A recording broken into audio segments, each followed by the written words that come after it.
السلام علیکم دوستو، ہماری آج کی ویڈیو عرب ممالک میں لوگ اپنے ناف پر تیل کیوں لگاتے ہیں، آئیے جانیے اس کی ایک حیرت انگیز وجہ۔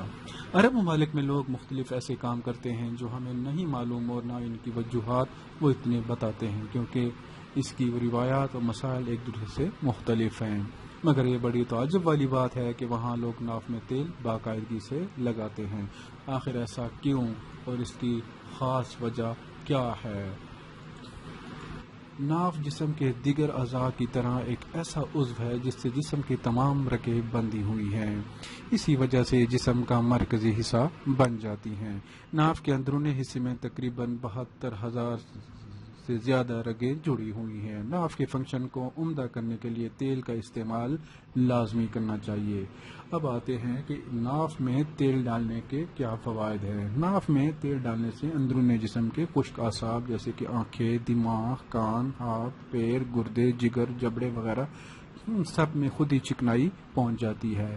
ناف میں تیل ڈالنا اس لیے ضروری ہے کہ اس سے آپ کے ہاتھ اور پاؤں کی خشکی اور پھٹی ایڑیاں ہمیشہ کے لیے نجات حاصل کر لیتے ہیں۔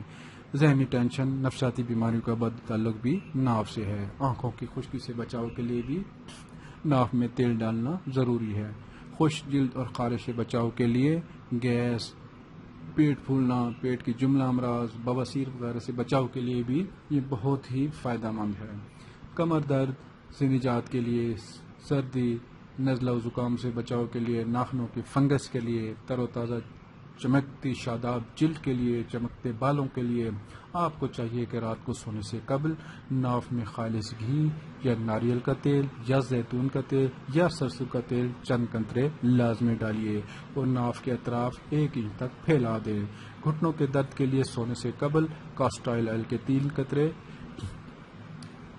لیں اور ناف کے اطراف 1 انچ تک پھیلا دیں۔ اگر آپ کے پاس جو میں نے ابھی آپ کو بتایا یہ کوئی بھی آئل نہ ہو تو آپ کوئی بھی آئل مثلا سرسوں، ناریل، بادام، روغن وغیرہ، البتہ زیتون کا تیل ہر مقصد کے لیے بہترین ہے۔ تو یہ تھی ناظرین ہماری آج کی ویڈیو۔ ہمارے چینل کو لازمی سبسکرائب کریں تاکہ ہر آنے والی نئی ویڈیو سے فائدہ اٹھا سکیں۔ اللہ حافظ۔